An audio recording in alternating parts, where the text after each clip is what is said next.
Bien, monsieur le député, cher Joël, mesdames et messieurs les élus, monsieur le secrétaire général de la préfecture du Calvados, monsieur le directeur du château et des musées, cher Jean-Marie Lévesque, monsieur Boucheron, mesdames et messieurs, chers collègues, j'ai le grand plaisir de vous accueillir au sein de cet amphithéâtre un peu emblématique de notre université pour cette conférence inaugurale du millénaire du Caen 2025.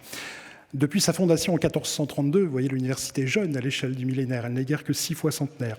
Donc depuis sa fondation en 1432, l'université de Caen est au cœur de la ville et intimement reliée à son histoire et à son développement. Le millénaire est une occasion pour notre établissement de célébrer avec tous les acteurs du territoire cette histoire commune, de rendre hommage au passé tout en se tournant vers l'avenir.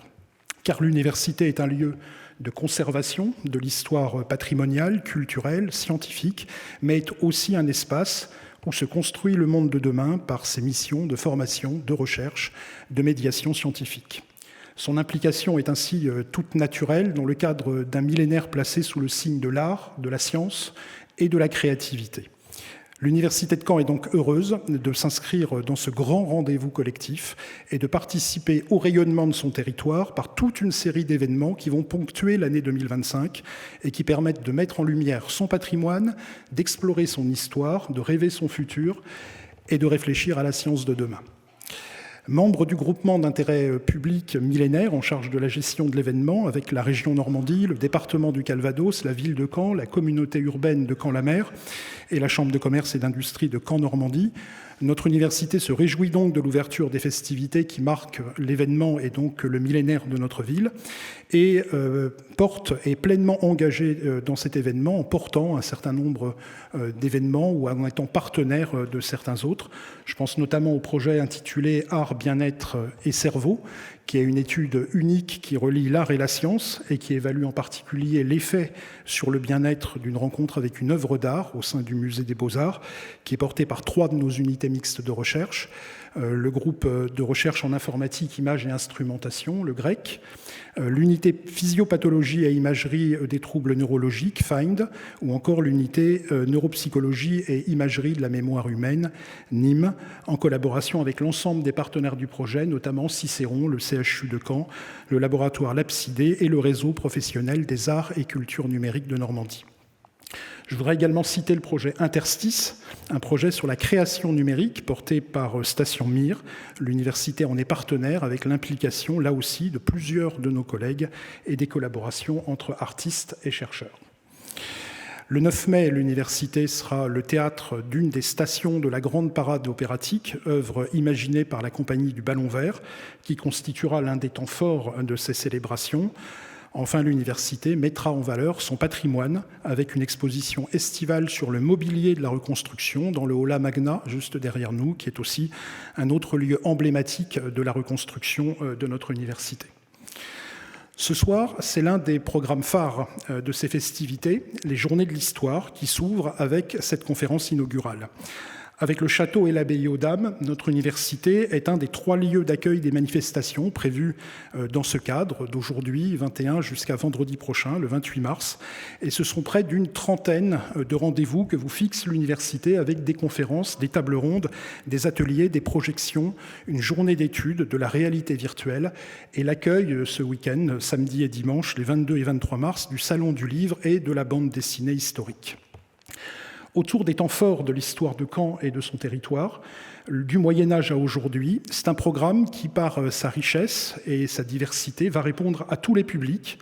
Un programme dont la coordination est assurée par notre maison de la recherche en sciences humaines, que je remercie, et auquel nombre de nos enseignantes-chercheuses et enseignants-chercheurs vont participer. C'est dans le cadre de ces Journées de l'Histoire que nous avons donc l'honneur ce soir d'accueillir Patrick Boucheron pour cette conférence inaugurale intitulée « Une brève histoire des millénaires, comment commémorer le Moyen-Âge ».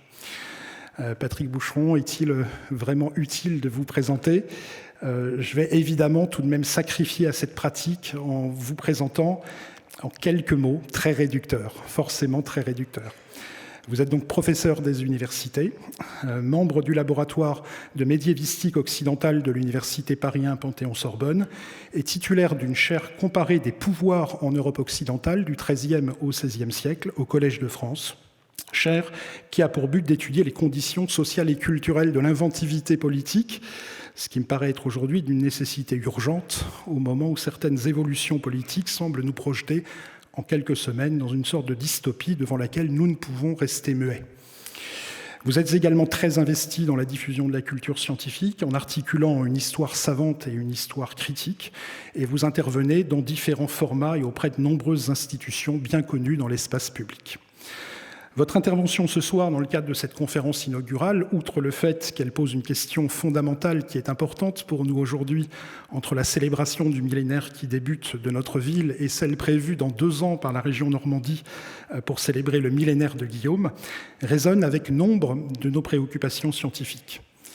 D'une part, car l'université vient successivement de lancer 2 chaires de recherche plutôt reliées à des enjeux d'histoire contemporaine, l'une intitulée « Mémoire et avenir de la paix », réunissant des historiens, notamment du laboratoire ISTEME, mais aussi des juristes et des neuroscientifiques capables d'analyser à partir d'un contexte historique des enjeux tels que le stress post-traumatique subi par les victimes de la guerre ou des attentats, en articulant la question de la mémoire individuelle et de la mémoire collective. Également une autre chaire concernant l'histoire de la Shoah, en articulation forte, cette fois-ci, avec le musée mémorial de Caen. D'autre part, elle fait aussi écho à des questionnements et à des projets auxquels nous avons récemment réfléchi avec la MRSH, notamment avec l'Université Paris 1 et de nombreuses autres institutions, à propos de la question des politiques mémorielles, ou de savoir comment le fait d'intégrer des récits dans la conscience collective peut constituer un levier pour la cohésion des démocraties et la fabrique du collectif. L'évolution des démocraties est souvent corrélée au développement de socles narratifs communs. Les enjeux démocratiques de ces récits sont particulièrement importants lorsqu'il s'agit de célébrer en particulier des mémoires contestées, telles que l'histoire de l'immigration ou la mémoire de l'esclavage, par exemple. Nous sommes donc évidemment très impatients de vous entendre nous donner votre vision du sens, de l'origine de ces commémorations et d'ainsi faire un très beau voyage à travers le temps à l'heure où nous ouvrons les célébrations des millions d'histoires de notre ville. Pour terminer, je manquerai évidemment à tous mes devoirs si je ne profitais pas de l'occasion pour remercier toutes les personnes qui se sont investies dans ce projet, dans la réussite de ces événements, bien sûr, toutes les équipes du GIP millénaire, nos enseignants-chercheurs et enseignantes-chercheuses, notamment du CRAM, sur ces semaines de l'histoire, que je voudrais ici saluer. Et puis, bien sûr, tous les services de l'université qui sont mobilisés, la direction du patrimoine et de la logistique, de la prévention, de la communication, des systèmes d'information. Je remercie Guillaume Leterrier, du service universitaire d'action culturelle, avec Elsa Korczynski, de la direction générale et de notre chef de cabinet, Sylvie Marie, parce que ce sont des gens qui ne prennent pas forcément la lumière, mais qui travaillent toute l'année, tous les soirs, pour assurer un certain nombre d'événements dans la qualité. Et je voudrais vraiment les en remercier ce soir. Bonne soirée à toutes et à tous.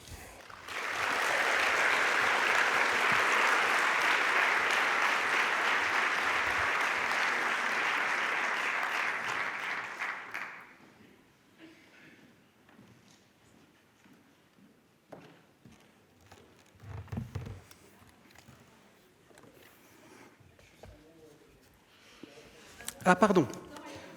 Excusez-moi. Plaisir de vous accueillir pour la ville de Caen. Mais vous pouvez déjà. Merci. Je vous laisse très vite la place. Je voulais tout d'abord vous faire part donc du fait qu'on est très heureux d'être parmi vous ce soir, donc pour cette première conférence des Journées de l'Histoire, organisée donc dans le cadre du millénaire de la ville de Caen. Je vous souhaite bien sûr la bienvenue et je vous remercie, Patrick Beaucheron, pour votre présence, véritable référence donc de l'histoire du Moyen-Âge et de la Renaissance. Et je suis sûre que vous apporterez un éclairage nouveau sur les festivités qui sont au cœur de notre ville. Une conférence qui mettra en perspective l'histoire millénaire de la ville de Caen. Caen est une ville à l'histoire médiévale riche. Cette période a structuré notre identité, l'a façonnée, et je pense notamment au château inauguré de manière mémorable hier soir et théâtre de nombreuses manifestations également à venir dans les semaines et mois qui vont suivre. Au-delà de ces traces architecturales, quelques-uns des grands marqueurs de l'identité caennaise prennent leurs racines à cette époque, de la cité de Guillaume le Conquérant à l'Athènes normande de la fin du Moyen-Âge. Aussi, cette conférence sera l'occasion de replacer l'histoire de notre ville, de notre cité, dans un cadre plus large, d'interroger sa place dans les mémoires collectives. Cet événement donc, qui ouvre les journées de l'histoire, comme vous l'avez évoqué, Monsieur le Président, au-delà de la période médiévale que je viens d'évoquer, Caen a aussi une histoire récente, riche, complexe, de la libération à la période contemporaine, en passant par son passé industriel. Les journées de l'histoire que nous lançons ce soir, et plus largement le millénaire, inviteront petits et grands à découvrir toutes les facettes de notre ville, des plus anciennes aux plus récentes. Mais le millénaire, s'il a vocation à mettre en lumière ce passé de Caen, doit aussi et surtout valoriser nos atouts et nous permettre de nous projeter vers le futur. Donc les journées de l'histoire, elles s'inscrivent pleinement dans cette philosophie. Elles offrent une perspective nouvelle sur l'histoire de notre ville, tout en soulignant l'excellence universitaire de Caen et de son territoire, la vitalité de la recherche, et c'est une spécialité caennaise et un atout pour l'avenir. Et Caen s'affirme comme une ville universitaire dynamique, riche de ses plus de 35 000 étudiants. Alors vous avez pu le constater, l'ambition du millénaire a commencé à se dévoiler depuis le début de l'année, et plus encore en cette semaine de festivités. Et cela se poursuivra toute l'année au travers d'une programmation riche et variée. Alors la parade opératique dont, Monsieur le Président, vous avez évoqué, donc la journée du 9 mai, le week-end maritime fin juin, ou encore l'exposition Gandur dans l'été et d'autres événements tout au long de cette année 2025. Donc je souhaite m'associer à vous pour remercier les équipes de l'Université de Caen, le GIP millénaire, bien sûr, et je souhaiterais également particulièrement vous remercier, Patrick Boucheron, pour votre participation à ce bel événement. Et je vous remercie et je vous laisse la parole avec plaisir.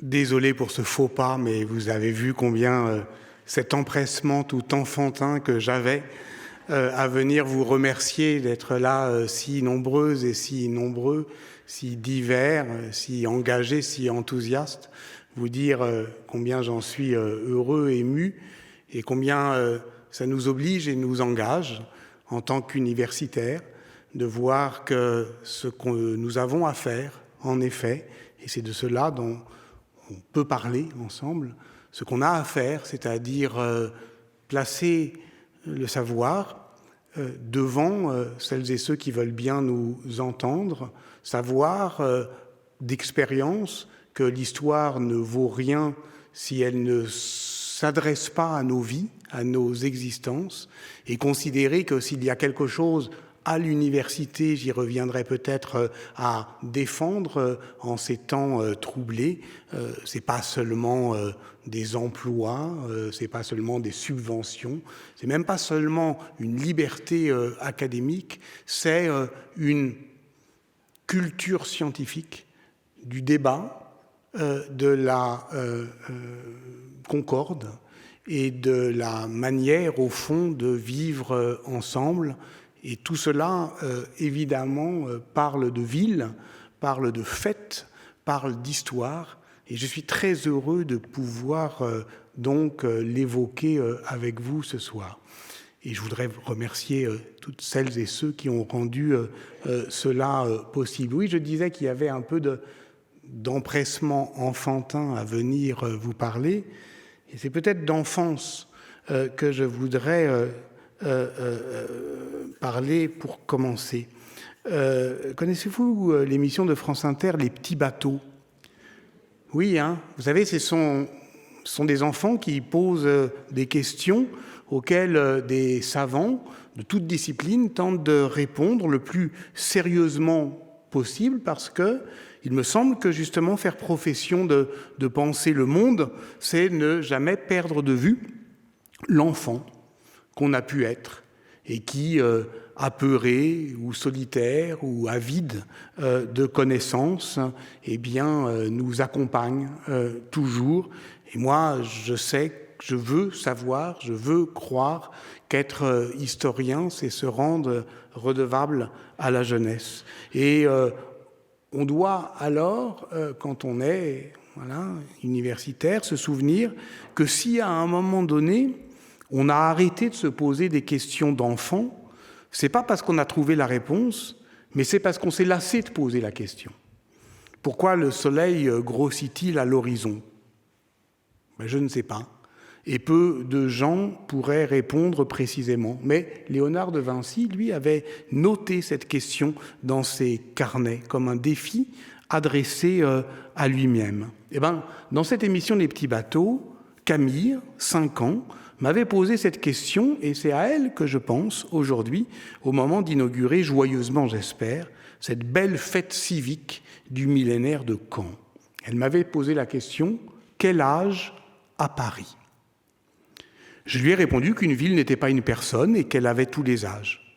Mais qu'en fait, c'est idiot comme réponse parce que peut-être que nous aussi, nous avons tous les âges. Nous sommes toutes et tous plus jeunes et plus vieux que nos corps. Je lui ai parlé donc des pirogues néolithiques que l'on peut voir au musée Carnavalet, de ces premiers habitants qui se sont installés sur le site des 2 îles de la Seine il y a 6000 ans. Je lui ai parlé de Jules César qui, dans la guerre des Gaules, décrit Lucrèce, où habite le peuple gaulois des Parisis. Et alors on s'est demandé, elle et moi, ce que ça faisait à une ville de changer de nom, et si ça suffisait à une ville de rester au même endroit, de demeurer sur place obstinément, avec cette insistance topographique pour dire qu'on est identique à soi-même. Je lui ai dit que la ville avait changé de forme, qu'elle était d'abord une toute petite ville recroquevillée dans l'île de la Cité, puis seulement développée sur une des rives de son fleuve. Je lui ai dit que la forme d'une ville change plus vite, hélas, que le cœur des humains. Je lui ai dit qu'elle fut choisie par Clovis comme capitale en 508, mais qu'elle ne l'était pas restée, et que le premier roi de France a développé Paris comme capitale, fut Philippe Auguste au début du XIIIe siècle. Et nous en avons conclu que dans l'histoire d'une ville, comme au fond dans celle d'une personne, même quand on a 5 ans, il y a des hauts et des bas, il y a des pleins et des déliés, il y a des souvenirs vifs, il y a des oublis, il y a un vacarme de mots parfois, et puis du silence, et que l'histoire, ça devait être ça, au fond, justement, pour s'adresser à nos vies. Dès lors qu'elle pouvait être joyeuse et nécessaire et déliée, eh bien, elle célébrait non pas ses continuités, non pas ses identités, mais parfois ses discontinuités. Et je lui ai dit surtout le plaisir de marcher dans les villes et de regarder autour de soi ces fragments de passé devenir contemporains par le seul fait que nous nous y promenons.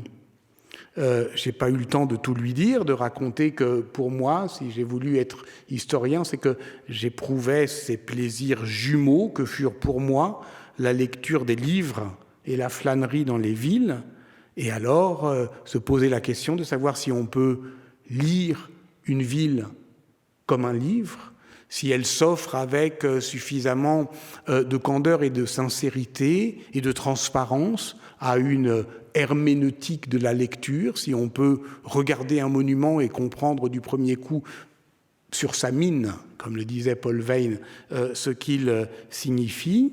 Moi, tout ça, j'ai tenté de le faire en Italie. Et vous savez, ce qui est beau quand on se promène dans des villes italiennes, c'est qu'on peut, là encore, éprouver 2 plaisirs qui sont contradictoires. Le plaisir romain, qui est d'être dans une ville qui a tous les âges, précisément, et de monter et de descendre et de voir le temps s'étager et de comprendre que, archéologiquement, le temps ne s'étage pas sagement comme une sédimentation où, assurément, le plus ancien serait le plus enfoui. C'est vrai en gros, mais ce n'est vrai qu'en gros, car les sols sont tourmentés, comme l'esprit humain peut être tourmenté. Ce qui veut dire que des choses anciennes ont une présence dans nos vies et dans nos villes, parfois plus vive, plus intense que ce qui s'est passé avant-hier. Et donc, ce feuilleté de temporalité romain, c'est effectivement un des plaisirs qu'on peut éprouver à voir une ville italienne. Mais il y en a un autre qui lui est opposé, qui lui est contraire. C'est celui, par exemple, de Sienne. J'ai travaillé sur la ville de Sienne et on se dit, et on a peut-être tort de se le dire, mais on se le dit, et on peine à ne pas se le dire, que Sienne est une ville du XIVe siècle. Que lorsqu'on est dans le campo de Sienne, eh bien, tout ramène à ce moment qui est le moment d'avant la peste noire où Sienne est à son apogée. Et alors, quel âge à Paris ? J'avais envie de dire, comme Walter Benjamin, que Paris est la capitale du XIXe siècle. Qu'il y a bien d'autres choses à voir à Paris, mais que ce qui domine, la teneur, la couleur grise, elle date du XIXe siècle. Mais si je disais ça à Camille, si je lui disais que ce qu'on appelle le Moyen-Âge n'est à bien des égards que l'ombre projetée du XIXe siècle sur le passé, si je lui disais que ce qu'on appelle médiéval souvent n'est le plus souvent que, médiévalisant, que les gargouilles de Notre-Dame de Paris ne représentent pas les grimaces de l'archaïsme, mais les monstres de la modernité, alors je risquais de la décevoir. Et je pense qu'on n'est pas historien pour décevoir les enfants. Et d'une manière générale, qu'on n'est pas historien pour courir après les empressements, après les élans joyeux, et dire c'est plus compliqué que ça, et se faire les pompiers de ses propres émotions, parce que moi je suis comme tout le monde, j'ai envie de faire la fête. Et peu importe à ce moment-là que cette fête se paie d'un rapport joyeux et délié au passé que je n'ai pas envie de corriger. Et puis, il y a aussi quelque chose, c'est que le Moyen-Âge y porte ça particulièrement. Beaucoup de questions d'ailleurs des petits bateaux portent sur le Moyen-Âge. Pourquoi les chevaliers faisaient-ils toujours la bagarre ? Et comment faisaient-ils pipi dans leur armure ? Ça, c'est des questions que d'autres enfants m'ont posées. Mais aussi une question essentielle. Pourquoi les chevaliers ont-ils disparu ? C'est vrai qu'on n'en trouve plus dans les rues, sauf dans les visiteurs. Et pourquoi, au fond ? Voilà une question d'enfant qui n'est pas si évident à laquelle il n'est pas si évident d'apporter une réponse. On remarquera d'ailleurs que les questions des enfants sur l'histoire portent beaucoup sur la périodisation. Les pirates, c'est avant ou après les chevaliers ? Pourquoi l'histoire, c'est ce qui se passe avant ? Et après notre époque, ce sera quoi ? D'ailleurs, faut-il faire la guerre pour changer d'époque ? Et je relisais ces questions comme, d'une certaine manière, un sismographe du contemporain. Une autre qui, aujourd'hui, au fond, me terrifie. Un enfant qui me demandait « Et sait-on quand on a... et comment on sait quand est-ce qu'on a perdu une guerre ?» Par exemple, une guerre culturelle. Comment on sait quand on l'a perdue ? Pourquoi vous racontez tout ça ? Pour deux raisons. La première, c'est que je pense que l'amour du Moyen-Âge a à voir avec l'enfance. Et voilà pourquoi je suis heureux de participer à une fête civique qui ne craint pas d'aller chercher des élans d'enthousiasme dans l'idée enfantine, rayonnante, avec des fresques, avec des fanfares, avec l'incandescence du château. Et la deuxième, c'est que entre le Moyen-Âge et nous s'instaure un rapport qui est tantôt archéologique et tantôt généalogique. Ce millénaire d'histoire qu'est l'Europe dans l'enfance. Moi, comme étudiant, j'ai appris mon Moyen-Âge dans un livre de Robert Fossier qui s'appelait « Enfance de l'Europe ». Enfance. Ça veut dire quoi, un monde dans l'enfance ?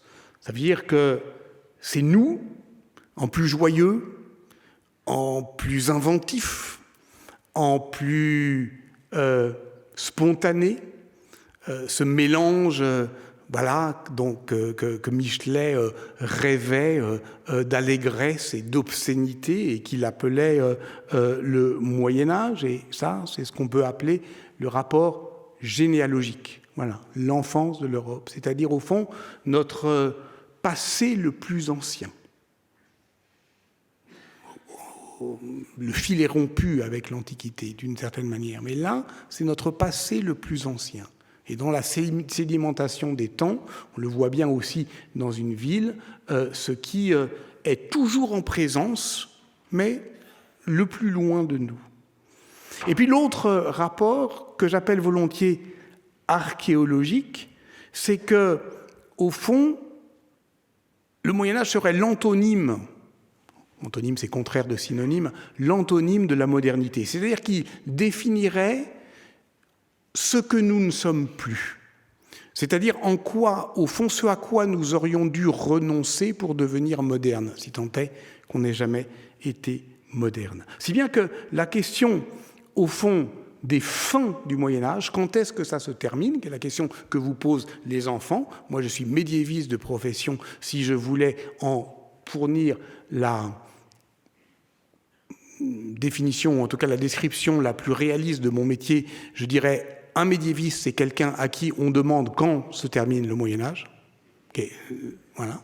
C'est la question la plus constante et qui n'est pas une question naïve, parce que les fins du Moyen-Âge, au fond, elles expriment les finalités de son étude. C'est-à-dire que savoir quand ça se termine, c'est savoir pourquoi on s'y intéresse. Et les termes, au sens de ce qui achève de la modernité, sont aussi les termes, au sens de les mots qui l'énoncent, de cette même modernité. Je prendrai tout à l'heure l'exemple de la commémoration de 1492, car vous avez compris que si j'ai envie de ne pas renoncer à ce qu'il peut y avoir de joyeusement enfantin dans une fête médiévale, ma manière de jouer, comme un incorrigible grand enfant, est de faire jouer les échelles de périodisation, de brusquer la frise, d'en faire une bande dessinée désordonnée ou joyeuse comme celle du château, et au fond de comprendre ce qu'on fait quand on s'interroge sur la périodisation. Alors reprenons. Si Camille, l'enfant des petits bateaux, m'avait posé la même question sur une ville bien plus proche de la mer que Paris, quel âge a Caen? Ou peut-être depuis quand? Alors, il faudrait pouvoir répondre le cœur léger, 1000 ans. Je dis désormais, il faudrait pouvoir répondre le cœur léger, bien entendu, car c'est un anniversaire archéologique que le nôtre. Archéologique, c'est-à-dire que 1025 est une date retrouvée, ou plus précisément déduite de la documentation. Et puisque nous sommes aujourd'hui à l'université de Caen, et qu'il faut défendre, on l'a dit, Monsieur le Président, merci de l'avoir rappelé, les institutions universitaires, il m'est agréable de rappeler, c'est bien connu, je ne vous apprends rien, qu'ici est née une discipline. C'est quand même pas à tous les endroits de la géographie universitaire qu'on peut dire ici est née une discipline. L'archéologie médiévale, non comme branche de l'histoire de l'art et de la préservation du patrimoine, mais de l'histoire tout court. Histoire de la Normandie et Antiquité nationale était le nom de la chaire de son fondateur, Michel de Boire, en 1940, et cette aventure scientifique et institutionnelle est indissociable de ce contexte de la guerre et des destructions, avec évidemment le grand chantier du château de Caen, depuis lequel se pense cette nécessité politique de sauver le passé. Et voilà pourquoi il me semble politiquement si important que le mémorial participe de cette aventure institutionnelle, scientifique et festive du millénaire de Caen, parce qu'il n'y a pas lieu d'opposer une mémoire à l'autre. On ne fait pas du Moyen-Âge pour se divertir de l'histoire contemporaine. Il y a même un apparentement secret dont le nom glorieux se nomme Marc Bloch, entre l'histoire médiévale et l'histoire contemporaine. Sauf qu'ici, justement, c'est pour ça que je dis anniversaire archéologique, il ne s'agit pas des archives du sol, mais de l'archéologie des textes. Le château de Caen apparaît dans nos sources autour de 1047, et l'archéologie ne dément pas ces datations. Elles sont contemporaines du moment où Guillaume, le futur conquérant, fils de Robert le Magnifique, devenu duc en 1035, rééquilibre son pouvoir entre Haute et Basse Normandie, et alors que Richard II, je ne vous apprends rien, gouvernait auparavant depuis Rouen et Fécamp, trouve refuge ici, dans la plaine de Caen, dont la toponymie, Cadomous, et les données archéologiques sur les nécropoles du Haut Moyen-Âge attestent de l'ancienneté du peuplement. Mais pour chercher la date de naissance de Caen, on ne fouille pas le sol, on ne fait pas confiance à une décision politique, celle de Guillaume, qui fait de Caen sa capitale. Non, on repère une émergence documentaire. C'est en 1025 ou vers 1025 que Caen est mentionné pour la première fois dans 2 actes du duc de Normandie Richard II, à un moment de toute façon de croix documentaire, donc un moment où on a plus de chances de trouver ce que l'on cherche, parce que voilà, il y a plus de sources. Et évidemment, bien sûr que les historiennes et les historiens de profession ne confondent pas la date d'apparition d'un phénomène avec celle de son enregistrement documentaire.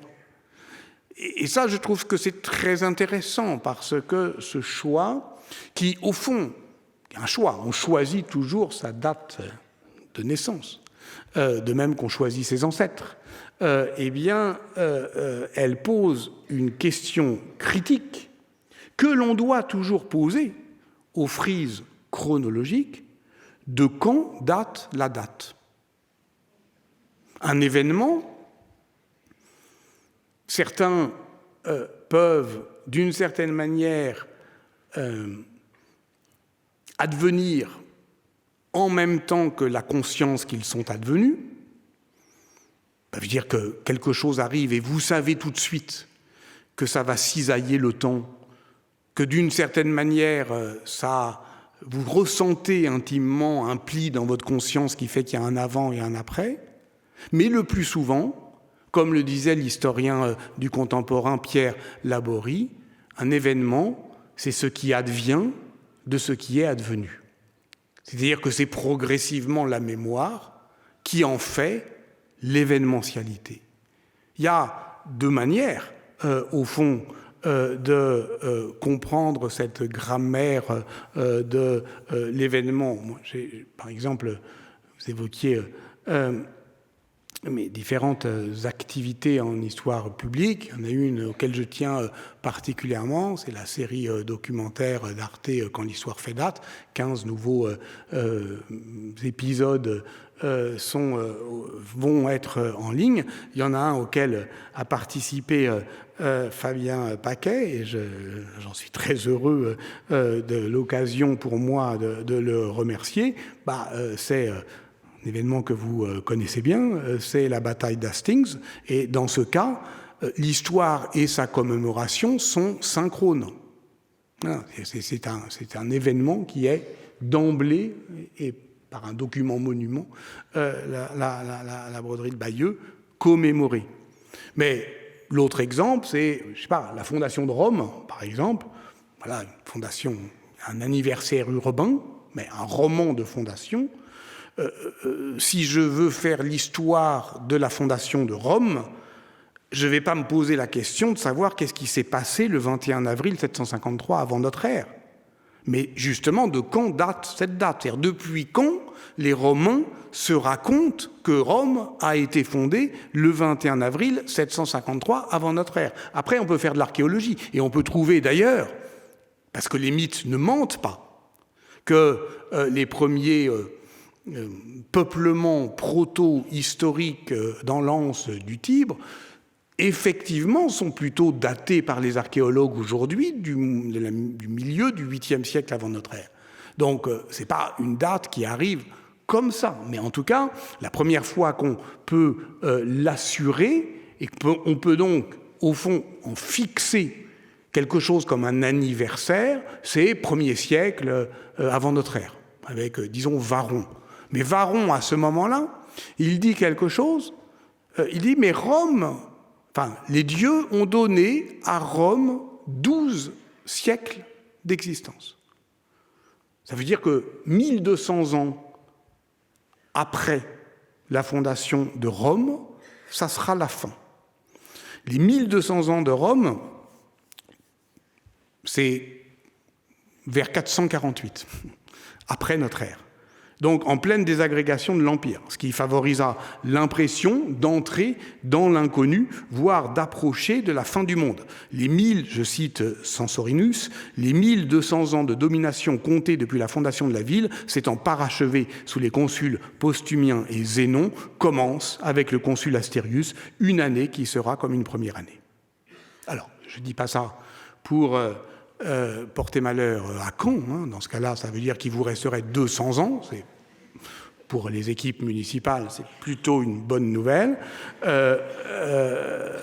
En tout cas, ce qui est certain, c'est que, contrairement à la fondation de Rome, si on parle du millénaire de Caen, on ne parle pas d'un roman de fondation, on parle effectivement d'une date archéologique qui, au fond, révèle avec suffisamment de sincérité, sinon son arbitraire ou sa facticité, du moins une forme de tremblé dans la chronologie. C'est autour de ces années-là qu'il y a l'attestation documentaire. Et donc, au fond, ce qu'on célèbre, c'est un événement de savoir.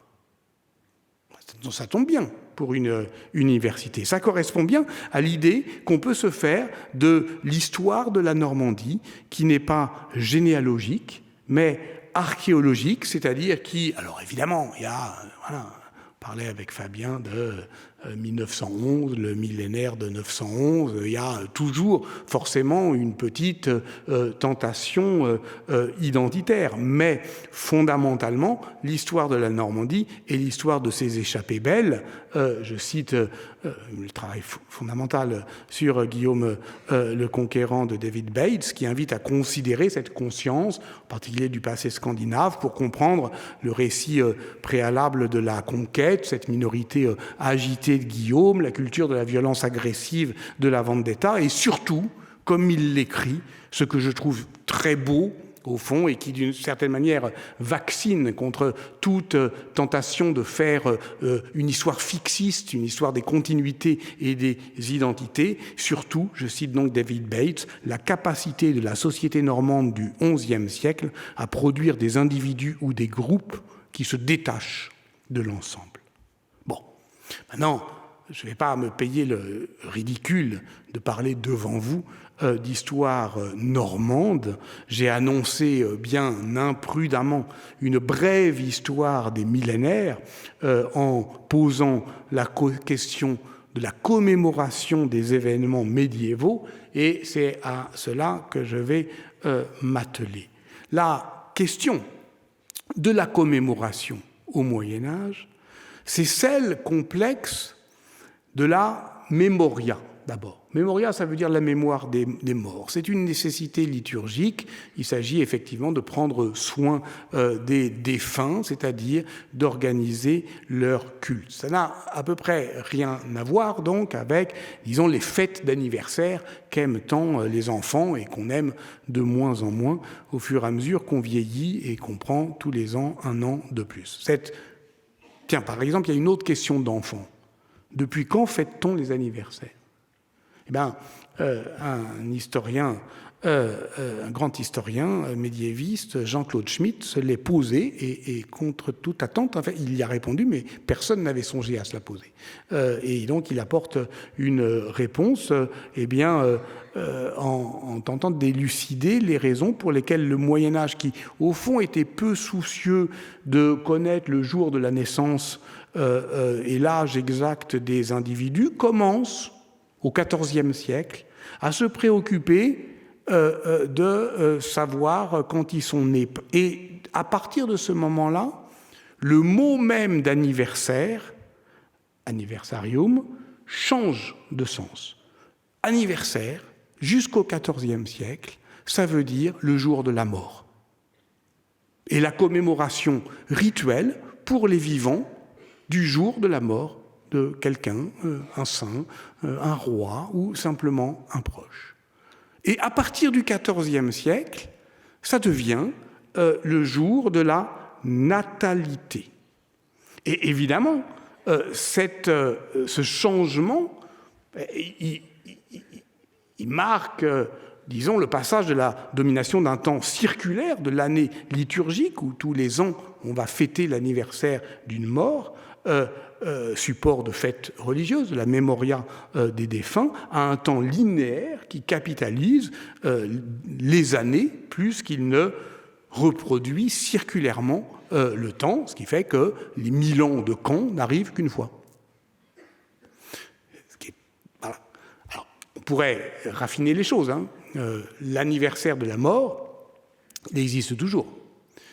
Par exemple, on fête tous les ans l'anniversaire de notre naissance, mais tous les ans, il y a un jour qui est l'anniversaire de notre mort et qu'on ne connaît pas et qu'on ne fête pas. C'est intéressant parce que ça veut dire que... Alors, par ailleurs, dans ces textes de Jean-Claude Schmitt, on apprend que... Question d'enfant. Et quand est-ce qu'on souffle? C'est qui le premier qui a soufflé des bougies d'anniversaire? Goethe. Goethe était né le 28 août. Et à partir de 1802, il prend l'habitude d'inviter des gens à souffler tous les ans des bougies d'anniversaire. Et puis comme c'est le 28 août, ça devient, et puis que c'est quelqu'un de très célèbre, ça devient une sorte de fête estivale. C'est d'ailleurs si vrai qu'en 1826, le roi de Prusse, Frédéric Guillaume III, ordonne que l'anniversaire de Goethe ne soit pas célébré avec plus de faste que celui des membres de la famille régnante. Donc, ce qui veut dire qu'à ce moment-là, la question de la commémoration devient une question aussi politique et une question de concurrence politique entre les différentes célébrités. Donc, tous les ans, on souffle les bougies pour célébrer l'anniversaire de sa naissance. Et toute la question, c'est de savoir si c'est le cas aussi des commémorations politiques, mais je ne sais pas si vous avez l'intention de faire une fête en 2026 pour les 1001 ans de Caen. Donc c'est là où, d'une certaine manière, la comparaison s'arrête. Mais c'est toujours au Moyen-Âge que cette idée, à partir de l'anniversaire des individus, que cette idée de la commémoration politique intègre la ritualité. Par exemple, le roi de France fait dire des messes pour les morts au champ de bataille à partir de 1427. Et le 12 août 1450, Charles VII ordonne qu'une messe solennelle et une procession générale soient célébrées tous les ans à la même date, 12 août, pour commémorer la capitulation de Cherbourg qui marque la fin de la présence anglaise en Normandie. C'est la naissance de, comme le dit Colette Beaune, le 11 novembre médiéval. C'était le 12 août.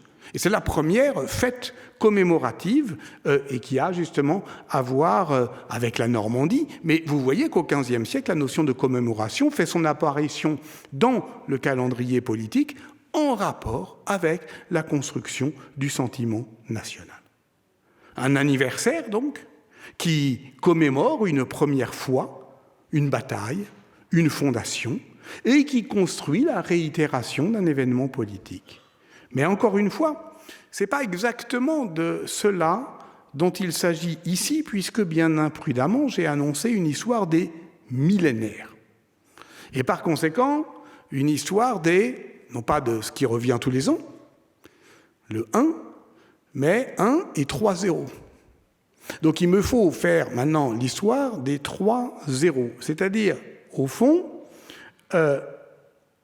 de pourquoi on fêterait tous les 10 ans, date ronde, même si on hésite à dire date ronde, puisque effectivement les chiffres romains n'ont pas de zéro, et que les chiffres romains mettent C et M à part, sans les distinguer avec des zéros.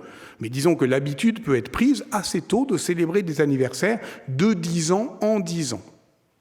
Par exemple, le culte de Charlemagne, qui fut canonisé en 1165. Frédéric II intervient sur les reliques de Charlemagne en juillet 1215, parce que ça fait 5 fois 10 ans. 2 siècles plus tard, on choisit pour consacrer le grand chœur gothique, venu flanquer la rotonde de Charlemagne, toujours à Aix-la-Chapelle, la date de 1414, parce que c'est le 600e anniversaire de la mort de l'empereur. On pourrait choisir d'autres exemples, comme nous y invite une étude de Jean-Daniel Moreau, sur laquelle je m'appuie. Par exemple, le Saint-Sépulcre, il est consacré le 15 juillet 1149, c'est-à-dire, effectivement, pour le 50e anniversaire, jour pour jour, de la prise de Jérusalem par les croisés, le 15 juillet 1099. Alors, cela dit, on va dire qu'ici, le modèle, il est jubilaire. Et que cette idée, c'est que, et on en arrive au deuxième zéro, c'est-à-dire, qu'est-ce que veut dire 100 ans? Le centesimus annus, donc année ronde je ne vais pas dire de siècle, de 100 ans en 100 ans, la première année ronde à être célébrée dans l'histoire médiévale, c'est 1300. Le jubilé romain où Boniface VIII, le pape, décide que tous les pèlerins qui viendront à Rome en 1300, parce qu'on est en 1300, année centième, centesimus annus, eh bien, auront une indulgence plénière. Ça marche tellement bien qu'ils disent on ne va pas attendre 100 ans, donc ils font ça 50 ans plus tard. Et ça marche tellement bien qu'ils se disent bon, alors les jubilés, finalement, c'est tous les 25 ans. C'est pour ça que cette année, 2025, c'est une année de jubilé, hein, Rome. Okay, mais là, la date, c'est 100 ans, divisé par 2, puis par 2, donc par 4. Mais ce n'est pas 25. Donc les vraies dates rondes au Moyen-Âge sont les périodes de 100 ans et leur subdivision, la moitié et le quart. Mais ce n'est que bien plus tard que la période de 100 ans en vient à rejoindre la notion de siècle. Parce qu'au début, ça ne veut pas du tout dire ça, séculum. Séculum, ça s'entend originellement comme une découpe de temps un peu ample, plus vaste, en tout cas, que la durée d'une génération. Et pendant très longtemps, on entend ainsi siècle. Par exemple, Diderot, dans l'encyclopédie, je cite, à l'article siècle, « On sait que le mot de siècle ne se prend ici que d'une manière vague pour signifier une durée de 60 ou de 80 ans, plus ou moins. » C'est-à-dire lié au règne, pourvu qu'il soit long, qui font des gabarits commodes pour les siècles. Ainsi s'étale-t-il ordinairement de tout leur long, les siècles, à l'ombre de grands noms. On pense évidemment au siècle de Louis XIV, de Voltaire, qui affirmait en 1751, dans l'histoire de l'humanité, il n'y a eu que 4 siècles. Le siècle de Périclès, le siècle de Louis XIV, le siècle d'Auguste, et puis, il dit, puis le siècle qui a commencé avec la prise de Constantinople par Mehmed II. Bon. Au moment où il dit ça, il existe une alternative.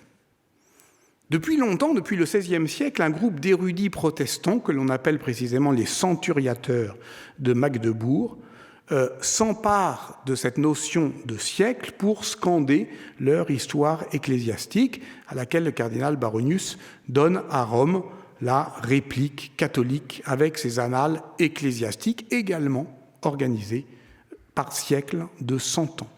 Donc, la notion de siècle de 100 ans était intellectuellement disponible, mais il fallut attendre qu'un événement bouleversant fasse coupure à la fin d'une période de 100 ans pour que ça devienne socialement efficace. Et cet événement, c'est évidemment la Révolution française. Parce qu'à un moment donné, de manière hasardeuse, il y a un événement tranchant qui cisaille le temps, qui le révolutionne même, puisque depuis la Révolution française, le mot même de révolution dit l'inverse de ce qu'il disait, puisque c'était une révolution cosmique, c'est le retour du même, et depuis la Révolution française, une révolution, c'est l'arrivée soudaine de la nouveauté. Et il se trouve que 1789-1799, ça correspondait à la fin d'une période de 100 ans. Donc c'est à partir de la Révolution française qu'on sécularise le temps. C'est-à-dire à la fois qu'on le départementalise et qu'on le désenchante. C'est-à-dire qu'on substitue l'aura du grand homme pour dire la durée, un roi dit le temps, à l'exactitude du nombre. Et de ce point de vue, Michelet apparaît une fois encore comme inaugural, parce que le premier siècle à avoir eu conscience de lui-même, c'est le XIXe siècle. Le premier siècle à se dire d'un numéro de siècle, c'est le XIXe siècle. Et Michelet écrit cet extraordinaire livre qui s'appelle « Histoire du XIXe siècle », en 1880, c'est-à-dire de manière à la fois prématurée et crépusculaire. Alors, évidemment, les historiennes et les historiens savent que le siècle est un artifice, mais d'une certaine manière, ils ne peuvent pas s'empêcher d'opposer le 19e au 20e, le 16e au 17e, comme si c'était des choses qui étaient disposées, et ils ne peuvent pas s'empêcher de penser que à la fin des siècles, il y a eu une atmosphère de fin de siècle et que tout cela, d'une certaine manière, construit un cadre d'intelligibilité. On connaît le brio avec lequel l'historien Daniel Milhaud a entrepris de troubler cette transparence de l'évidence séculaire, c'est-à-dire de la rendre opaque aux historiens. D'abord, il s'est posé la question de savoir pourquoi on croyait pouvoir s'affranchir de sa tyrannie, parce qu'on sait bien effectivement que non, normalement, on n'est pas superstitieux, donc on sait bien que des choses terribles ne tombent pas en date ronde. Mais donc, pour faire croire qu'on n'y croit pas, eh bien, dans l'histoire scolaire, on va dire que finalement, on gagne toujours une demi-génération. C'est-à-dire que le XVIe siècle commencerait en 1515, le XVIIe siècle en 1610, le XVIIIe siècle en 1715, le XIXe en 1815, le XXe en 1914. Donc on décale un petit peu. Question obsédante, hein. Quand commence le siècle? Et puis le XXe, quand est-ce qu'il s'était terminé? Et le XXIe siècle, quand est-ce qu'il a commencé?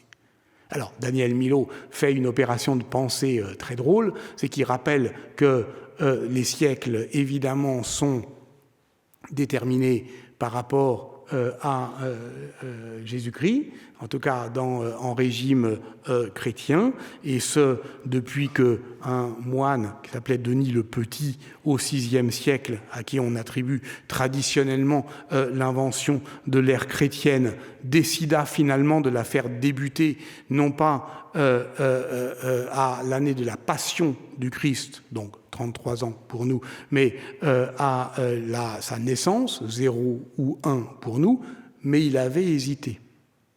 Et donc, Daniel Milhaud se dit, mais qu'est-ce qui se serait passé si Denis le Petit avait finalement décidé de compter les siècles depuis une ère chrétienne qu'il faisait débuter pour nous, 33.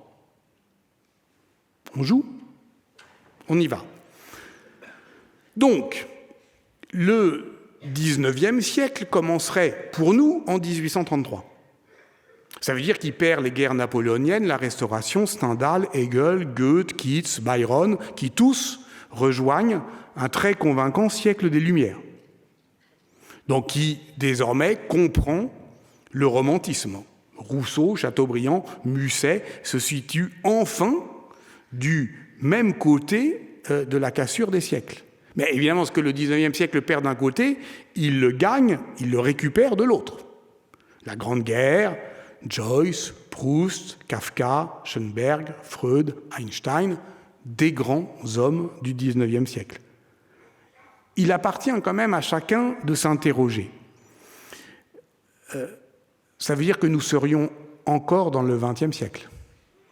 OK ? Ça veut dire que ce XXe siècle aurait commencé avec la Grande Dépression et l'arrivée d'Hitler au pouvoir. Ce qui jetterait quelques clartés ou quelques terreurs sur l'intelligence de notre présent. 1933, 2033. C'est pas plus vrai comme ça. C'est pour montrer que jouer avec les siècles, jouer avec la périodisation, c'est faire comprendre, c'est que tout cela, d'une certaine manière, parce que ce sont des découpages, produisent en fait des visions du monde. Alors, pour le Moyen-Âge, qu'est-ce que ça veut dire? Ça veut dire que les années rondes sont porteuses de croyances. Et en particulier, j'y arrive, puisque j'annonçais le millénarisme, lorsqu'il s'agit de 1000 ans. Et puisque nous célébrons cette année le millénaire médiéval, parce qu'on a bien compris que le millénaire de Caen, c'est pour faire la fête au Moyen-Âge. D'accord ? Donc on célèbre le millénaire médiéval en fêtant les 1000 ans d'une date de l'an 1000. Ça veut dire qu'il faut bien aborder cette question de savoir ce que cela a fait aux femmes et aux hommes du Moyen-Âge de vivre 1000 ans après la naissance du Christ, ou précisément, puisque si on se met en 1025, date moyenne, de vivre une période qui, entre les 1000 ans de la naissance et les 1000 ans de la mort du Christ. Bon. Il y a un auteur qui a décrit ça, c'est un moine et chroniqueur bourguignon du nom de Rodolphus Glaber, Raoul le Glabre ou Raoul le Chauve, en 1040, dans ses histoires, un texte extraordinairement complexe d'interprétation que Michelet, encore lui, dont Michelet empruntera la coloration principale pour imaginer ce qui est un mythe d'historien, les terreurs de l'an 1000. Raoul Glaber, dans ses histoires, organisait entièrement le récit à partir de ces deux dates symboliques, 1000 et 1033, qui étaient comme des aimants qui rassemblaient toute la limaille des événements autour d'eux. Donc, il arrondissait à 1000 plein d'événements qui avaient eu lieu autour de 1000, et il arrondissait à 1033 plein d'événements, comme par exemple, il disait qu'en 1033 avait lieu un grand pèlerinage à Jérusalem. Non, en fait, il y en avait eu un en 1027 et un en 1035. Donc, il n'en fait qu'un seul, et il dit c'est 1033, et ainsi, effectivement, il invente des dates magiques. Et pourquoi elles sont magiques? Parce que, c'est ce qu'il écrit, ce présage confirme la prophétie de Jean qui disait que Satan devait être délivré une fois achevées les 1000 années. Donc là, on est dans le messianisme. Mais vous savez que le messianisme, aujourd'hui, politiquement, où l'eschatologie a de beaux ou de moins beaux jours devant lui, ces 1000 ans, les 1000 ans de l'Apocalypse de Jean, c'est pas, vous avez compris, 10 fois 100, c'est pas 10 siècles, puisque ça n'existe pas, non, c'est ce nombre. C'est ce nombre qui vient des textes bibliques, qui vient de cette volonté d'y voir le retour de Satan 1000 ans après l'incarnation du Christ. Puis je vis un ange descendre du ciel, ayant en main la clé de l'abîme, etc. Cette date, qui est là encore purement abstraite, pour deux raisons bien connues. La première est pratique et tient à la manière de se repérer dans le temps au Moyen-Âge. Donc de toute façon, personne ne savait, en tout cas parmi ceux qui n'étaient pas savants, qu'en l'an 1000, on était en l'an 1000. Donc c'est pour ça que l'approche de l'an 1000 passe totalement inaperçue. C'est que personne n'est alors capable de connaître le numéro d'ordre de l'année en cours, si ce n'est quelques chroniqueurs et certains moines parmi les plus lettrés. Mais s'ils sont lettrés, eh bien, ils savent que l'interprétation littéraliste des 1000 ans de l'Apocalypse de Jean, eh bien, est interdit par le concile d'Éphèse depuis 431. Donc 1000 ans, ça veut dire beaucoup. Bon. Donc, tout ça, de toute façon, fait que, je vous rassure, pendant que Cancan est né, les gens n'ont pas peur de la fin du monde. Voilà. Tout le monde vit normalement. Et puis de toute façon, nous savons que le monde a survécu à la prophétie des 1000 ans de l'Apocalypse. Et Raoul Glaber le sait très bien, puisqu'il écrit en 1040. Donc, la catastrophe annoncée, elle est toujours décrite au futur antérieur. Et de toute façon, c'est vrai de tous les prophètes de malheur. Les prophètes de malheur ne veulent pas que le futur leur donne raison, ils veulent simplement s'emparer du présent. Ils veulent gouverner nos angoisses.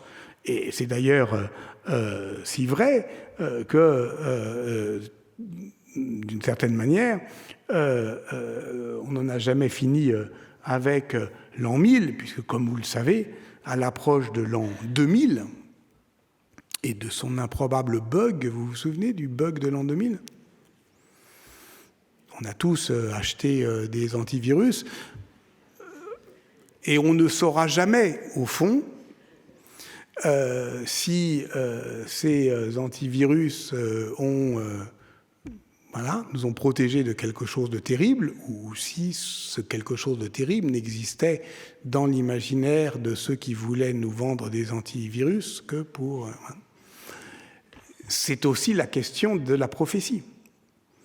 C'est-à-dire que par définition, le prophète de malheur attend d'être démenti pour justement avoir pu prévenir du danger. Donc, prendre le pouvoir et s'emparer du passé. Voilà pourquoi il y a une histoire politique des commémorations d'événements médiévaux. Et d'abord, ceux qui sont censés marquer effectivement la fin de la période médiévale. Prenez 1492. D'abord, 1492, c'est assez intéressant parce qu'à la fin du XVe siècle, le millénarisme désigne une espérance politique tout autant qu'une angoisse religieuse. Christophe Colomb est à la tête enfiévrée d'eschatologie, et il n'est pas le seul. Ce temps d'attente, il ne concerne pas que la chrétienté. Du Maroc à l'Inde, en passant par l'Iran, le millénarisme islamique construit la figure de l'imam caché, le Mahdi, qui viendra réorganiser le monde et instaurer sur terre un règne de 1000 ans, c'est-à-dire du jugement dernier. 1492, donc. Le premier centenaire a été célébré, le premier centenaire qui fut célébré, c'est le 4e centenaire, c'est 1892. Avant 1892, et de toute façon, toutes les commémorations d'événements médiévaux, la plupart sont du 19e siècle, encore une fois, la première commémoration de la découverte de l'Amérique, c'est 1892. D'ailleurs, la notion même de grande découverte n'existe pas avant. On met en avant, effectivement, l'inventeur de l'Occident, c'est-à-dire d'un Occident qui s'enivre de puissance et de modernité. Mais évidemment, ça n'a pas le même sens de part et d'autre de l'Atlantique. Chicago fait son exposition universelle en 1892 et donne à voir la richesse industrielle du Nouveau Monde face à un vieux monde déjà affaibli. Et la tonalité n'est pas du tout la même à Madrid, qui en 1892 aussi a déjà éprouvé la fragilité de son empire colonial. C'est déjà la décolonisation en 1892 pour l'Espagne, et expose en même temps que les caravelles du découvreur des dracars vikings, des objets des civilisations amérindiennes, l'exposition espagnole manifestant déjà cette inquiétude qui ébranlait les certitudes et qui ouvrait à la diversité du monde. Et évidemment, vous vous en souvenez peut-être, 100 ans plus tard, à Séville, en 1992, 5e centenaire, on n'osait même plus parler de découverte de l'Amérique, mais on a célébré de manière apparemment plus neutre, mais tout aussi mensongère, la rencontre entre deux mondes. Donc, il y a toujours évidemment une histoire conflictuelle des commémorations. Si on revient à Charlemagne, son souvenir était, depuis le XIIe siècle, disputé entre les royaumes de France et les empereurs germaniques. C'était eux, les empereurs germaniques, qui avaient obtenu sa canonisation. Et entre 1800 et 1814, donc entre le millénaire de son couronnement et le millénaire de sa mort, eh bien évidemment, le souvenir de Charlemagne est une affaire franco-allemande. Et lorsque Napoléon se fait sacrer le dimanche 2 décembre 1804, il a évidemment ce modèle en tête. Mais je parle ici de commémoration politique et souveraine. Et justement, c'est ça qui nous sépare de la commémoration qui nous réunit aujourd'hui. Mais cette histoire politique des commémorations médiévales, je voudrais effectivement, pour terminer, rappeler comment, d'une certaine manière, elle a, au fond, polarisé le jeu politique français au XXe siècle, et donc pourquoi il est prudent justement de ne pas s'inscrire dans cette logique. Au XXe siècle, on peut évoquer deux précédents. Le premier, c'est la célébration du millénaire capétien, en 1987. Décret du président de la République, François Mitterrand, sous son haut patronage, est constitué le comité pour la célébration du millénaire de l'avènement du Capet, donc l'élection de 987. Alors, pour la petite histoire politique, en 1987, on est en période de cohabitation. Donc, il y a plusieurs possibilités pour présider le comité des célébrations. Chirac veut Emmanuel Leroy-Ladurie, François Mitterrand veut Jean Favier, mais ça sera Jean Favier.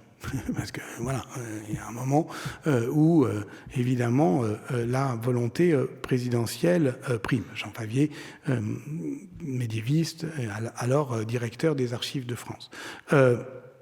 Les festivités sont lancées le 3 avril 1987 dans la cathédrale d'Amiens, mais tout de même en présence des prétendants légitimistes et orléanistes au trône de France. Et une des manières d'amadouer les historiennes et les historiens, c'est de les associer, et le millénaire capétien est aussi un événement scientifique, avec toute une série de colloques, etc. Mais la question de savoir si on peut, sur des sujets aussi brûlants, qui ont à voir avec l'identité française, son rapport à la royauté, son rapport à l'Église, si on peut en même temps penser et commémorer, est une question qui, à ce moment-là, brûlait les lèvres de tous les historiens, et en particulier parce que 87, c'est 2 ans avant 89.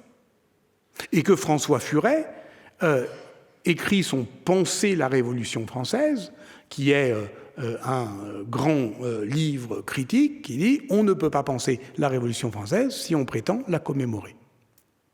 Donc là, évidemment, millénaire capétien, bicentenaire de la Révolution française, il y avait là une sorte d'équilibre que Mitterrand avait voulu, habilement, jouant par avance l'un contre l'autre, pour pouvoir ensuite tranquillement dérouler son bicentenaire.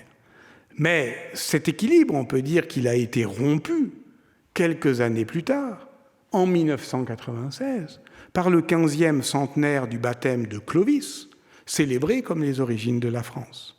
Là encore, certains universitaires sont enrôlés un colloque est organisé à la Sorbonne sous le titre « La France, l'Église, 15 siècles déjà ». Donc là, ce qui donne le ton, et ça s'appelle le Comité des origines. Donc, c'est un moment qui est important, parce que c'est un moment où, d'une certaine manière, la commémoration d'événements médiévaux révèle en fait toute sa conflictualité politique. Là, il y a des oppositions. Par exemple, Jacques Le Goff refuse. Il dit on n'est plus au Moyen-Âge. Moi, je ne vais pas me mettre en toge jaune, je ne vais pas accueillir le pape. Le pape, à ce moment-là, c'était Jean-Paul II. Il arrive le 21 septembre, jour anniversaire de la proclamation de la République. Bon. Et sa messe, le lendemain, donne une dimension très cléricale à l'événement. Et si les historiens, à ce moment-là, sont mal à l'aise, c'est qu'ils ne savent pas ce qu'on commémore. Je vous renvoie au livre de Bruno Dumézil, qui fait le point sur cet événement incertain. Comme vous le savez, le baptême de Clovis, il a eu lieu, mais on ne sait pas quand, on ne sait pas où, et on ne sait pas pourquoi. Et on est à peu près certain d'une chose, c'est qu'il a pu avoir lieu en 495, 498, peut-être 500, mais il y a une date qui est impossible, c'est 496. Mais on a fixé la date de 1996 parce que c'était la commémoration du 14e centenaire de 1896 par le président de la République Félix Faure, grand moment qui célèbre le ralliement de l'Église au projet républicain. Comme la fête de la Fédération du 14 juillet 1790. Notre fête nationale ne commémore pas la prise de la Bastille, mais sa commémoration un an plus tard. Et c'est ici qu'il convient de citer, et j'en terminerai par là, vraiment, Marc Bloch, dans L'étrange des fêtes. Cette fameuse phrase qu'on cite tout le temps.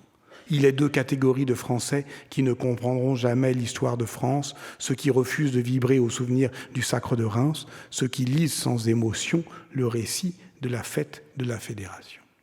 Cette phrase est devenue, depuis 2007, un mantra pour celles et ceux qui prétendent à l'instrumentalisation politique de Marc Bloch comme historien du national. Et voilà pourquoi il est important de contextualiser ce passage, puis de le citer dans la longueur. Le contextualiser. De quoi parle Marc Bloch à ce moment-là ? Justement de ce qui nous réunit, de la fête, de la nécessité politique, dans des moments de grand danger, d'organiser des célébrations populaires. C'est ça la question. Et cette phrase-là, elle est dans une page qui parle du Front populaire. À un moment où Marc Bloch a, je le cite, nulle envie d'entreprendre l'apologie des gouvernements de Front populaire, mais se refuse à leur faire porter la responsabilité du désastre. Et il dit, voilà, de toute façon, ce qu'on peut faire, c'est une histoire sensible des enthousiasmes collectifs. Et il reproche à la bourgeoisie de ne pas avoir considéré la force de l'élan de joie. Je le cite, et je le cite dans la longueur, cette fois-ci. Surtout, quelles qu'aient pu être les fautes des chefs, il y avait dans cet élan des masses vers l'espoir d'un monde plus juste une honnêteté touchante à laquelle on s'étonne qu'aucun cœur bien placé ait pu rester insensible. Mais combien de patrons, parmi ceux que j'ai rencontrés, ai-je trouvé capables, par exemple, de saisir ce qu'une grève de solidarité, même peu raisonnable, a de noblesse ? Passe encore, disent-ils, si les grévistes défendent leur propre salaire. Il est deux catégories de Français qui ne comprendront jamais l'histoire de France, ceux qui refusent de vibrer au souvenir du sacre de Reims, ceux qui lisent sans émotion le récit de la fête de la Fédération. Peu importe l'orientation présente de leurs préférences, leur imperméabilité au plus beau jaillissement de l'enthousiasme collectif suffit à les condamner. Dans le Front populaire, le vrai, celui des foules, non des politiciens. Il revivait quelque chose de l'atmosphère du Champ de Mars au grand soleil du 14 juillet 1790. Malheureusement, les hommes dont les ancêtres prêtèrent serment sur l'autel de la patrie avaient perdu contact avec ces sources profondes.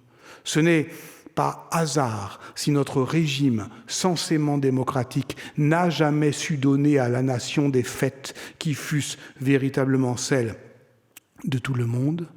Nous avons laissé à Hitler le soin de ressusciter les antiques péons. C'est-à-dire l'enthousiasme, c'est-à-dire le spectacle, c'est-à-dire la fête spectaculaire grandiose. Voilà pourquoi il n'est pas raisonnable aujourd'hui de laisser au gouvernement autoritaire le sens du spectacle et le désir de se droguer à l'idéal.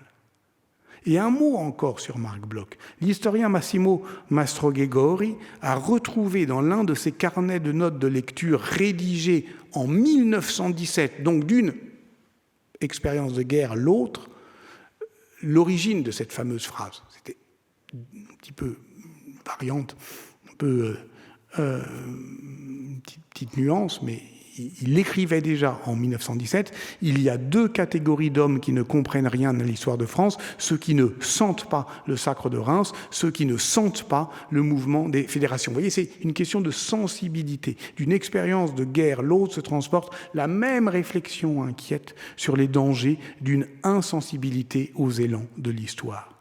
Or, quel est le titre de ce court fragment dans les carnets inédits de Marc Bloch sur l'histoire de France et pourquoi je ne suis pas conservateur.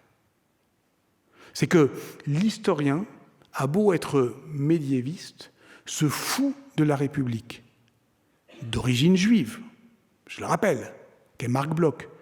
Il ne se sent pas chez lui dans la cathédrale de Reims où se déroule un rituel catholique de la monarchie sacrée, quand il dit « je me sens », sauf à considérer, et c'est là sa grandeur, et juger combien elle est aux antipodes de tous les rétrécissements identitaires, que notre condition d'homme nous oblige à comprendre l'histoire des autres, et même à y participer émotionnellement.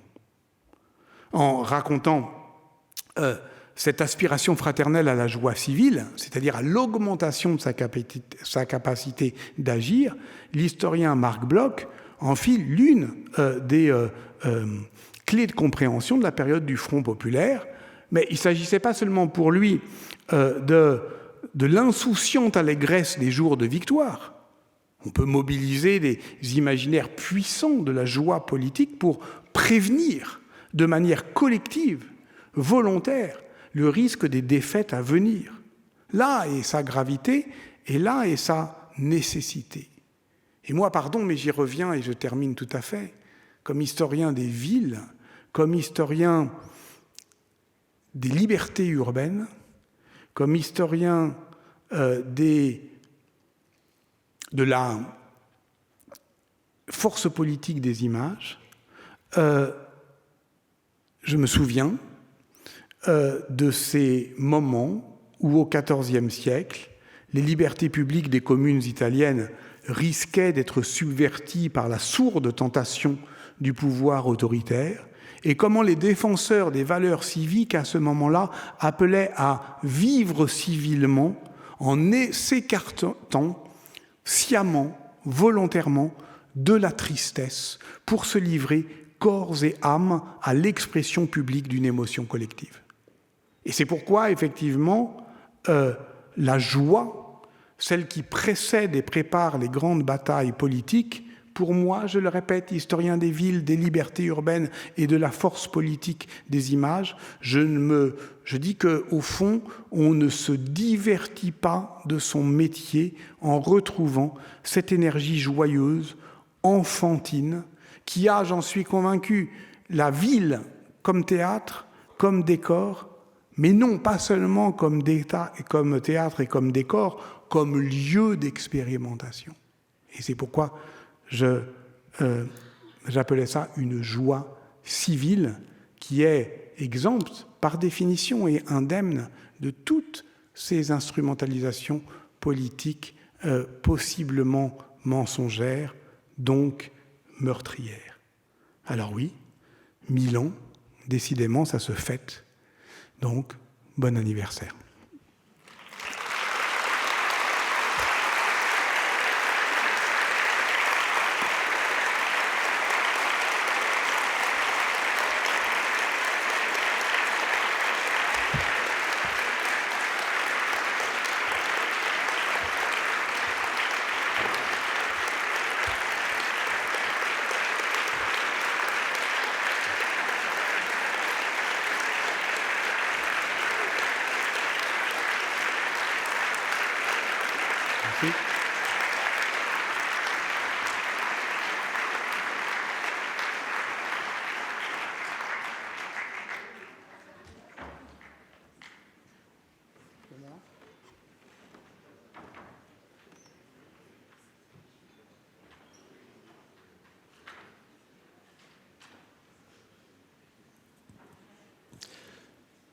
Merci.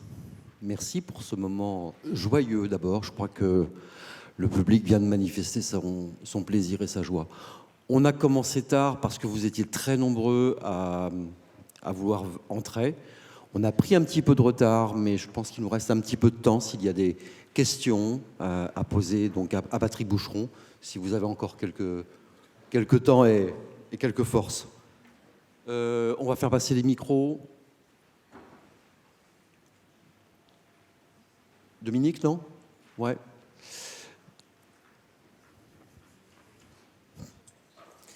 Alors, il y a une question là-bas, près des caméras.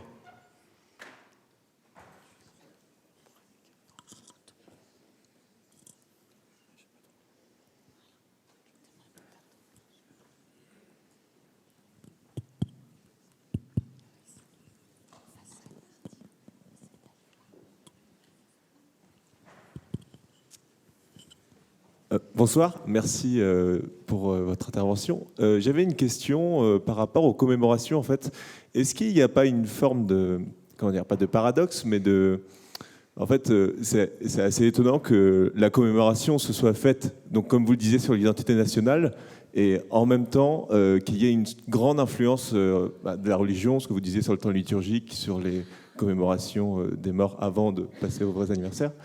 Et donc, est-ce qu'on peut imaginer, en fait, la commémoration commence vraiment à se mettre en forme à partir du moment où cette sorte de pouvoir temporel commence un peu à s'affaiblir et où cette Europe des nations se forme, notamment après la guerre des 100 ans. Est-ce que finalement il y a un petit peu de ça, en fait, de la perte de pouvoir religieuse qui mène en fait à une forme d'émergence de la commémoration telle que vous l'avez présentée, en fait? Merci pour cette question. Je me suis contenté, de toute façon, vous l'avez compris, de ne parler que des commémorations d'événements médiévaux. Et évidemment, par définition, ce qu'il y a à commémorer au Moyen-Âge, ce sont des rois, des batailles et des cathédrales. Enfin, c'est des événements religieux et politiques.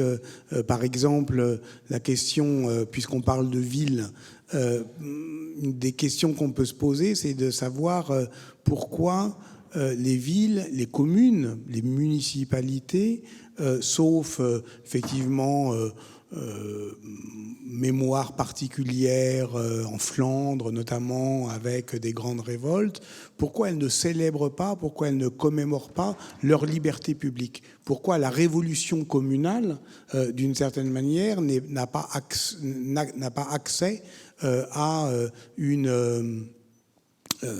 un calendrier commémoratif?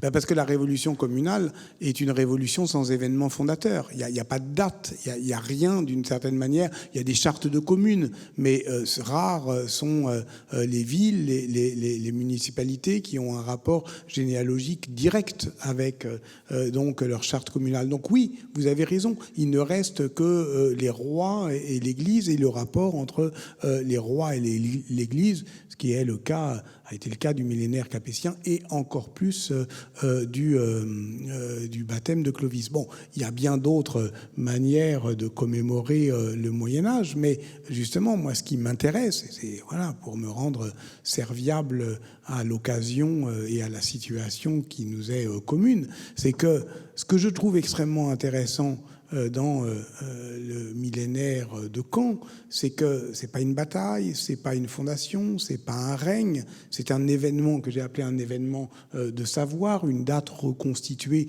Et vous avez compris que je le lis sans aucune malice, je le dis juste parce que effectivement c'est un moment où on sait que voilà, il y a des dates qui sont incertaines et celle-là, d'une certaine manière, est crédible. Et à un moment donné, il y a cette volonté collective, pour des raisons qui sont éminemment politiques, de faire la fête autour d'un événement qui ne divise pas. C'est pas une bataille.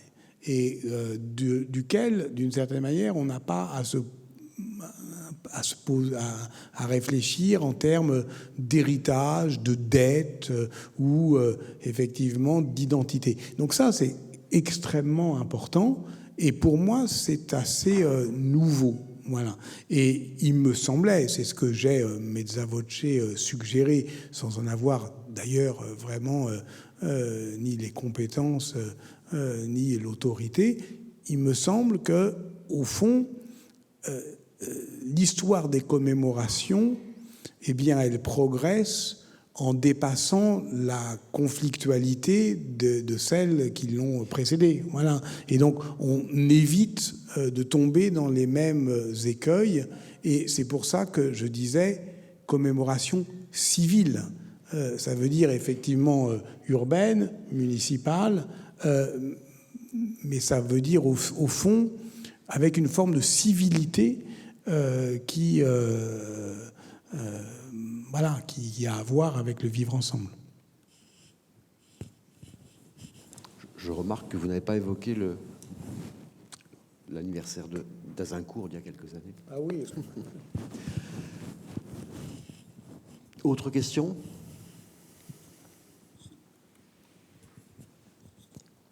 Là-bas ?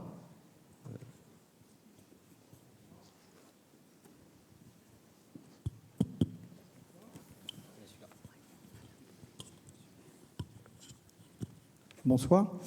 Je remercie tout d'abord l'orateur de ce soir pour cette conférence extrêmement fouillée, extrêmement détaillée. Et en même temps, je rebondis sur la question qui vient d'être posée. Comme il existe un devoir de mémoire, je me demandais s'il ne serait pas intéressant de créer un devoir de commémoration. Pardon, j'ai pas entendu. Commémoration ? De commémoration, pardon. Alors, la commémoration est un attribut, je dirais presque un privilège souverain des États dans beaucoup de pays, européens notamment, mais pas seulement.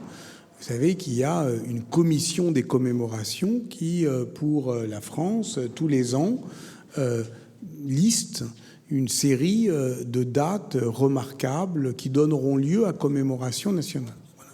Donc c'est une politique mémorielle sur lesquelles effectivement on peut discuter. Parfois il y a des débats. Le livret des commémorations nationales, il est scruté évidemment il peut y avoir des oppositions, des contestations. Il y en a eu des fameuses il y a quelques années. Toute la question, c'est effectivement, c'est pour ça que j'ai parlé de l'histoire de l'anniversaire, il y a toujours une ambiguïté entre, d'une certaine manière, commémorer et célébrer. Quand on commémore l'ouverture des camps, quand on commémore la Shoah, ça ne veut pas dire qu'on le célèbre. Voilà. Et donc, alors vous dites devoir de mémoire, c'est une manière effectivement de se souvenir. Et on ne se souvient pas que des jours heureux.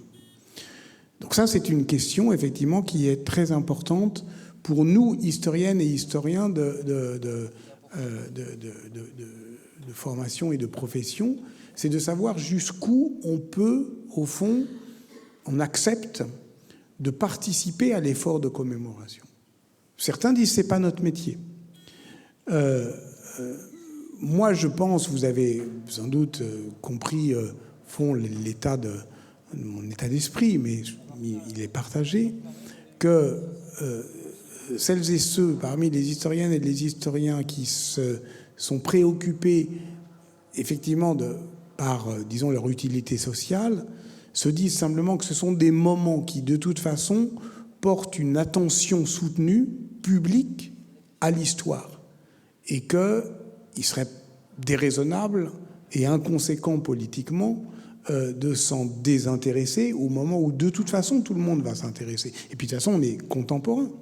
Enfin, je veux dire, moi, quand il y a une fête, je veux en être. Je ne veux pas être le trouble-fête. Je ne veux pas être le rabat-joie, le pompier de mes émotions. Voilà. C'est pour ça que les Jeux Olympiques, voilà, ça m'a intéressé. Parce que, pour les raisons que j'ai un peu dites.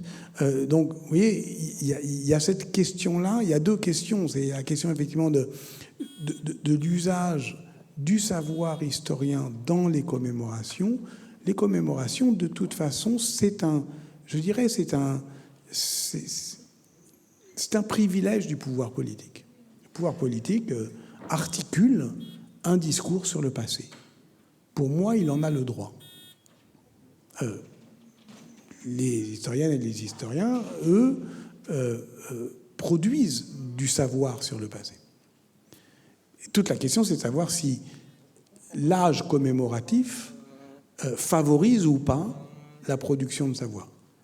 Et là, on est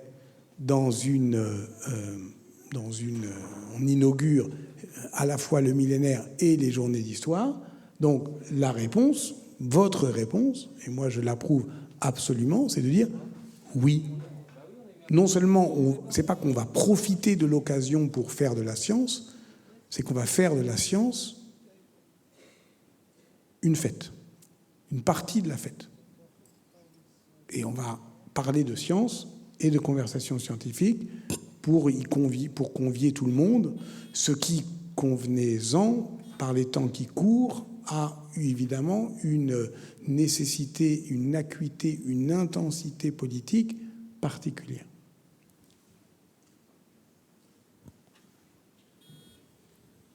Est-ce qu'il y a encore une question? Il est tard. Vous avez faim?